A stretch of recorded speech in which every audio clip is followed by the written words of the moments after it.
Die boodskap is Jesus in aksie. Het jy al, my liewe broer en suster, ooit gedink dat God opgewonde is oor jou? Wees eerlik met jouself. Dat God vol vreugde is oor jou. Dat hy, kom ek sê vir jou, dat God in liefde vanoggend na jou kyk en sê, dis my kind daar. Is dit nie wonderlik? Ag, gee vir die hand op toe. Dis my kind daar. Hy kyk na jou en hy sien jou raak. Hy sien jou hart raak. Hy sien hoe jy die beste doen wat jy kan doen. En hy sê, dis my kind daar. Die Here is groot. En besef jy vanoggend dat Jesus baie lief vir jou is. Amen. Hy het jou so lief dat hy in jou plek gesterf het, sodat jy kan lewe en die ewige lewe beerwe. En deur hom, my liewe suster, deur Jesus ontvang jy nou eintlik 'n nuwe lewe, waar God kan sê, dis my kind daar. Amen. Dis my kind daar. Jy sien, Jesus het gekom en ons verhouding herstel, sodat ons God met ons hele hart, ons hele siel en ons krag lief kan hê. Daar is nie meer 'n skeidsmuur tussen ons en God nie. Die voorhangsel is geskeur. Ons kan by God in die allerheiligste ingaan, want Jesus het vir ons die plek oopgemaak. Hy het vir ons die pad geteer, as ek dit so kan sê. Dis hoe lief Jesus jou het. Ek wil jy moet bietjie vanoggend dink. Vir wie, enige mens, of vir wie het jy 'n hoë agting? Dink so bietjie. Dalk was dit jou pa, of jou oupa, of jou ma, jou ouma. Hoe sou jy hom of haar beskryf? Hoe sou jy die agting of die uitstaande kenmerk van wie of hoe daardie persoon vir jou is uitgestaan het? Hoe sal jy dit beskryf? Sou jy dit met een enkele woord kon beskryf? Byvoorbeeld, my pa was saggeaard. Of kon jy sê dat my oupa was baie wys? En weet jy wat? My ma is so voorbeeldig. Miskien sou dit nog beter wees as jy 'n storie aan dit kan sit. Jy 'n storie kan vertel van iets wat gebeur het waar hierdie persoon in aksie was. 'n Storie of 'n verhaal sal gaan soveel meer sê. Dit sal die dooie plekke inkleer. As ek dink aan my ma, het ek altyd gesien hoe sy op die bed getel het, want sy kan nie op wat nie op die harde grond gestaan het nie. En ek onthou hoe sy gebid het. As ek van die skool af gekom het, dan het ek al gekry en sy gebid. As ek daar in die parkie gespeel het, teruggekom en sy gebid. So my ma, kan ek sê, was 'n bidder. Ongelukkig het ek nie my eie pa so goed geken nie, want hy was oorlede toe ek nog baie jong was.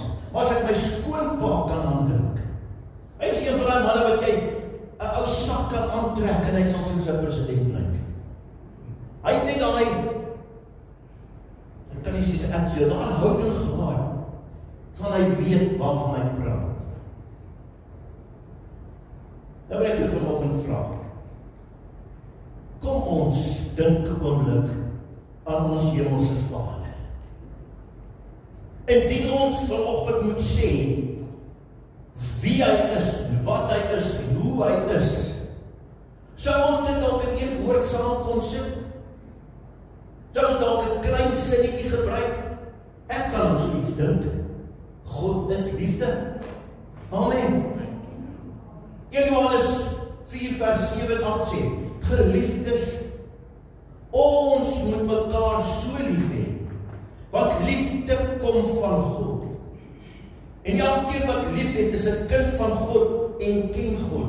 Wie nie lief het nie, het geen kennis van God nie, want God is liefde. Prys die naam van die Here. Nog beter. As ek 'n verhaal sou vertel van waar die God wat ek dien in aksie is en hoe hy met sy mense is, gaan dit dalk soveel meer sê. Alhoewel God is liefde sê al so baie. En ons kan die hele Ou Testament deurkruis en verhale uithaal waar God in aksie was. Hoe hy vir die mense opgekom het. Hoe hy met sy geliefde mense gewerk het. En gaan ons na die Nuwe Testament sommer daar aan die begin, by die broer en suster, kan ons sien hoe God in aksie is deur Jesus van Nasaret. Amen. Johannes 3 vers 16. En ons ken dit so. Dit was seker die eerste vers wat jy geleer het in jou lewe. Glo jy dit vanoggend? Die Here is my herder, ja. Maar Johannes 3 vers 16. Want so lief het God die wêreld gehad, dat hy sy eniggebore seun gegee het, sodat elkeen wat in hom glo, nie verlore mag gaan nie, maar die ewige lewe kan hê. God se liefde vir die mens het God in aksie gebring vir die mens. Christus se koms na die wêreld, kan ek vanoggend, ek het die ander woord en sê, dit was soos 'n dinamietkrag wat gebeur het toe Jesus aarde toe gekom het.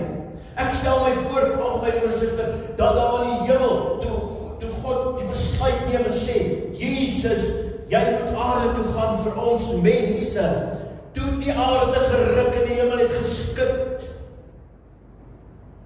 Want daar het iets gebeur. Daar het groot dinge gebeur. God het deel van die hemel, hoor mooi, deel van die hemel aarde toe laat kom. God het sy hart gewys. God was in aksie toe hy dit gedoen het. Hy het deel van sy hart gegee. Deur aan die mens te bewys hoe lief hy hom het, hoe lief hy sy skepping het. Deur sy seun aarde te stuur om ons van 'n ewige dood te red. Geef vir die Here aan het land. Moenie verstil sit nie. Amen. Prys die naam van die Here. Halleluja. Want hier is 'n kragtige boodskap uit die hart van die Here. En elke dag, my liewe suster, elke oomblik is God steeds besig om vir ons van onsself te red en vir ons om te gee. Dit is God in aksie. Hy doen dit nie omdat hy moet nie. Hy doen dit omdat hy wil. Hy doen dit omdat hy wil. En hoe sou jy, as ek jou moet vra, beskryf 'n bietjie vir my, hoe voel jy oor Jesus? Hoe sou jy Jesus in aksie beskryf? En ek het gaan kyk en ek het een verhaal uit die Bybel uitgehaal in die Nuwe Testament, Johannes 5. Is die verhaal waar Jesus in aksie is. Want dit sê vir my wie Jesus is. Dit toon my met watter krag, my liewe suster, hy na die wêreld gekom het. En as jy in die Bybel gekom het, wil ek jy maar dit oopmaak vanoggend. Daar by Johannes 5. Maak jou Bybel oop en lees saam met my. Dit gaan oor die genesing op die Sabbatdag by Bethesda. Nou, as jy die voorreg gehad om daar te gaan, kyk hoe dit lyk.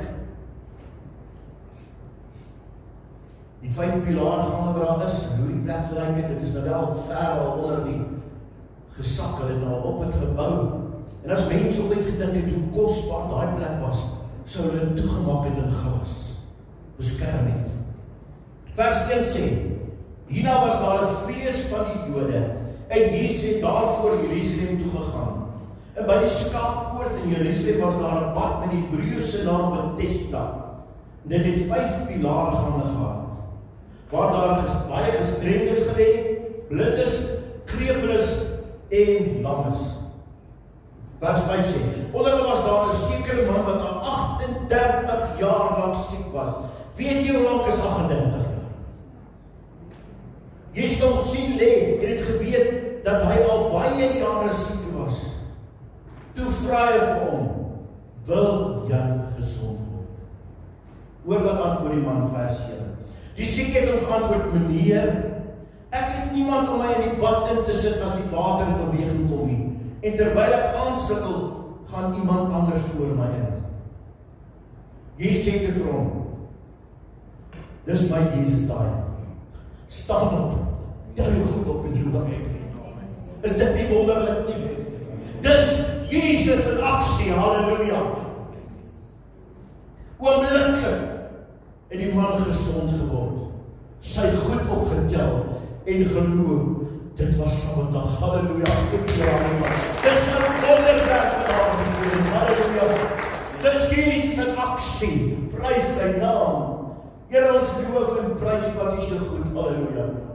Ons sien in Johannes 5 vers 1 tot 9 toneel, wat ons amper, en ek dink, hoor mooi, as ons daar was in vandag se tyd, sou die selfone uitgepluk geword en sou foto's geneem. Hoe wonderlik sou dit gewees het as ons dit kon gesien het in ons eie oor. Daar sou snapshots gevat geword het. Jesus sien die man daar lê. Jesus sien sy probleem. En my Jesus ervaar daai man se lyding. Jesus vra vir hom, wil jy gesond word? Meneer, ek het niemand om in die bad te sit as die water in beweging kom nie. En terwyl ek aansukkel, gaan iemand anders voor my. Hierdie onverklaarbare roering van die water was toegeskryf aan 'n onsigbare engel, wat die genesende krag in die bad vrygestel het, en die eerste ongestelde mens wat daar ingaan, was genees. Mense kan maar sê wat hulle wil daaroor. Nou het hulle storie van die water wat deur die wind gewaai is in die onderstrome. Kom ek sê vir jou, as dit nie so was nie, en ek glo vandag, dan sou Jesus vir hulle reghelp het. Maar hy sê niks daaroor nie. Inteendeel sien Jesus die man se hulpelose, sy wanhopige toestand, my liewe suster. Hy sien die man se swaar kry. Hy sien die onmoontlike dat hierdie man hom nie self kan help nie. Die prentjie van die mense om die pad was hopeloos. Want hoe sou enigeen van hulle eers in die water kom? Daar was dan blindes, daar was krepeles, daar was lammes wat daar gelê het. Hierdie was siek, stikkende mense met pyn en lyding in hulle liggame. Wat 'n neerdrukkende beeld van menslike swaar kry sien ons om daai pad. Kyk bietjie na hierdie invalide wat al 38 jaar lank 'n miserabele lewe gelei het. In daardie tyd was sulke mense eintlik uitgestoot. Hulle is daar by die pad alleen gelaat en mag gehoop iets gebeur dat daai man in die water kom. Gesonde mense wou nie daarna kom nie. Ek wil jou vra vanoggend, sien jy die prentjie van wat daar om die pad gebeur het, wanneer die water geroer word? In my geestesoog sien ek hoe party mense kruip, ander trek hulle self nader want hulle kan nie eens kruip nie, ander val oor mekaar want hulle kan nie sien nie, dis 'n warboel deur mekaar, ander sukkel aan. Ander huil van hopeloosheid en wanhoop. Ek kan nie daar kom nie. Ek kan nie daar kom nie. En almal probeer daar wees. Wat 'n aaklige toneel van mense se swaar kry. Weet jy wat? Hulle het nie ongeskiktheid toelaag gekry. Hulle het nie kos gehad nie. Die kos was min. Hulle kon nie eens betaal vir hulp om hulle te help om in die water te kom nie. Die enigste hoop van daai persoon wat daar gelê het in sy toestand was die desperaatheid om dat eerste land wat te kom wanneer dit geroer word. Maar te vergeefs vir hierdie man, 38 jaar is 'n lang tyd, my broer en suster. 38 jaar, en ek weet hoeveel jaar hy, jaar na jaar, of hy daar geslaap, wat nie niemand kon hom dra weg en indra en uitdra nie. Net gehoop, ag, kan ek net in daardie pad inkom. Ag Here, kan ek maar net iets doen wat my daar kan kom. Hierdie toneel wat om daai pad van Bethesda plaasgevind het, is een van die grootste probleme in die lewe, naamlik mense se swaar kry, waardeur mense gaan. Ons kan dit nie vermy nie, my broers en susters. Ons kan nie daar verby kyk nie. Maar hoe moet ons reageer op hierdie probleme in die wêreld? Want daar's mense wat baie swaar kry, daar's mense wat honger ly, daar's mense wat siek is. Mense wat besig is om verlore te gaan. Wat gaan ons doen? Wat behoort ons, ek en jy, te doen in hierdie saak? Ja, ons moet omgee. Ons moet help waar ons kan. Maar daar's net een antwoord, my broers en susters, dit is Jesus, halleluja. Ons moet hierdie mense voorstel aan Jesus in aksie, halleluja. Want Jesus van Nazareth, met my broers en susters, het doelgerig ingekom in die problematiek van menslike swaar kry, deur sy eie onskuldige lyding. Dis hoekom Jesus kruis toe gegaan het, halleluja. Hy het die swaar kry gesien van die mense. Hy het dit eerstehands beleef. En kom ek sê vir jou, vandag is dit nog steeds so. Jesus sien hoe swaar mense kry. Jesus sien hoe mense pyn in hulle liggaam het. En ek kom ek sê vir jou vandag, hy huil daaroor.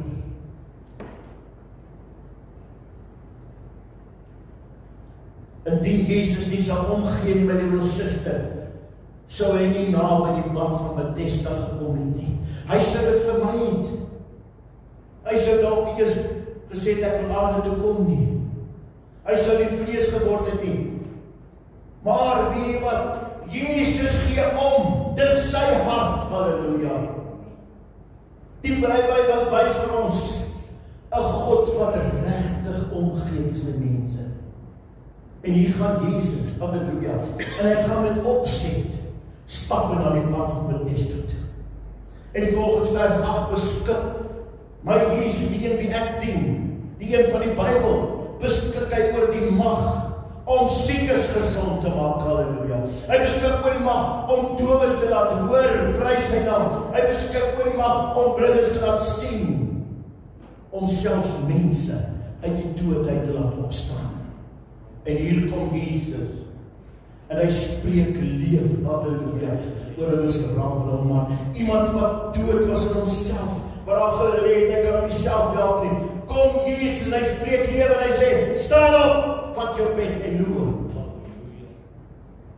En onmiddellik het die man opgestaan. Hy het nie eens nodig gehad om 'n kruk te gehad nie. Hy het nie eens nodig gehad om mediese prosedure te gaan nie. Want Jesus het hom aangeraak. Jesus het hom volkome genees, halleluja. Natuurlijk beloof die skrif nie dat die Here in elke swaar kry 'n helikopter gaan stuur om ons op te pik nie. Ja, soms doen hy dit wel. Soms antwoord hy dadelik, soms genees hy dadelik. Maar wat die Bybel baie duidelik vir my en vir jou sê vanoggend is, dat Jesus is in sy teenwoordigheid en sy groot werke by ons, in ons swaar kry, in jou pyn, in jou lyding is Jesus daar. Dis God se hart om vir die mense wat jy so lief het, die kroon van sy skepping te herstel. Hy wil nie jou siek sien nie. Dis nie sy skuld dat jy siek is nie. Dis die samelewing van opgehoopte omstandighede wat jou liggaam siek maak. Dis die wêreld waarin jy leef wat jou siek maak. Maar Jesus wil hê dat jy moet gesond word, halleluja. Dis sy hart, en ek sê vir jou, hy doen dit steeds vandag, maak nie saak wat die wêreld daaroor sê nie. Goddelike genesing is wanneer God bonatuurlike gesondheid en heelheid herstel. Hy gaan daar waar geen ander medisyne kan gaan nie. Jesus gaan daar waar geen dokter kan gaan nie, en hy herstel 'n liggaam beter en sterker en mooier as ooit tevore.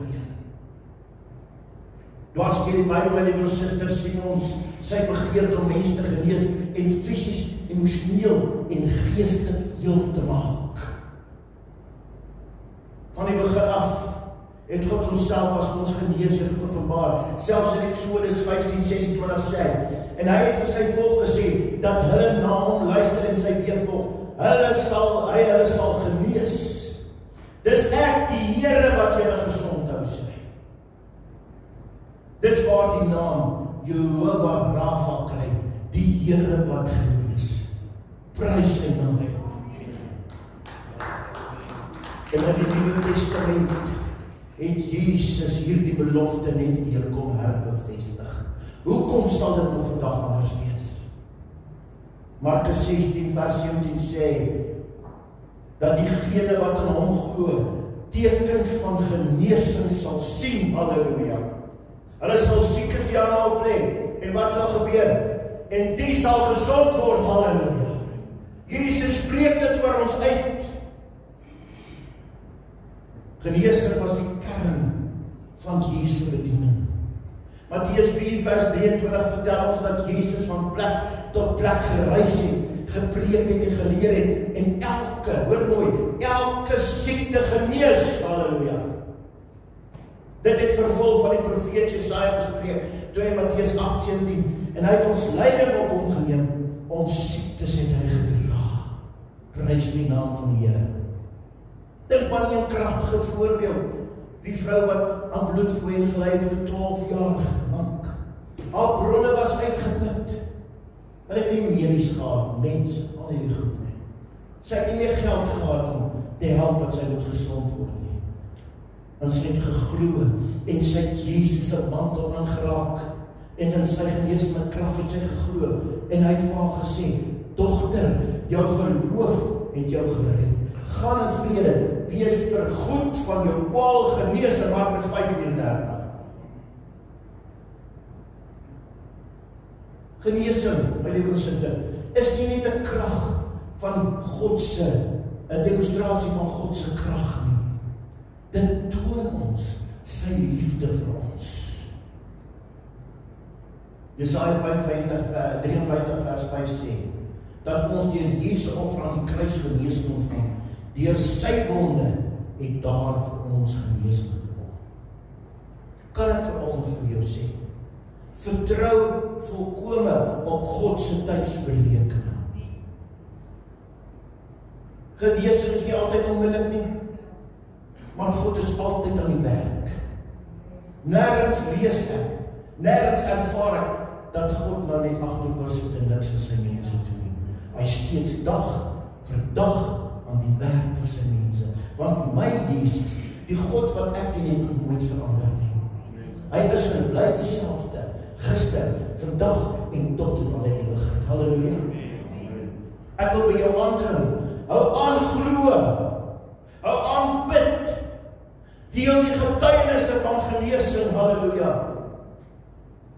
En vir jou om vir ander se genesing te hoor, bou jou geloof en moedig meer mense aan om op God te vertrou. Ek het in my lewe al gesien hoe God wonderbaarlik mense genees. God het 'n oomie in daai plek daar in die middel en die dood uitgehaal.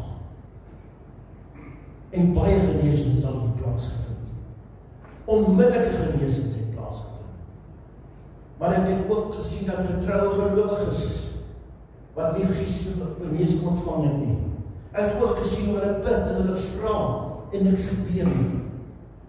Maar ek wil vanoggend jou sê, ons kan nie ophou bid nie. Ons kan nie ophou vir God vra nie.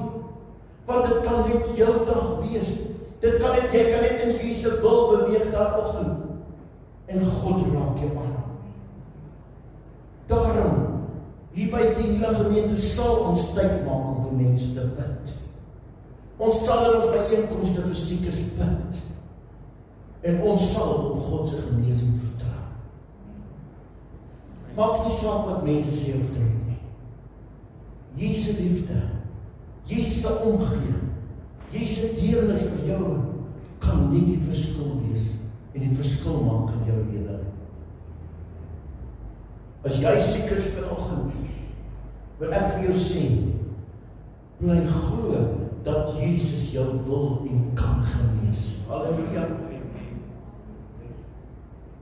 Nou haal nou ons president van die AGS aan, wat sê, goddelike genesing is deel van ons DNA en die geskiedenis van ons kerk. Laat ons dit nie verwaarloos nie. Halleluja. Kom ons maak ons oop toe. Ek gaan vra die musiekspan na vore kom. Prys die naam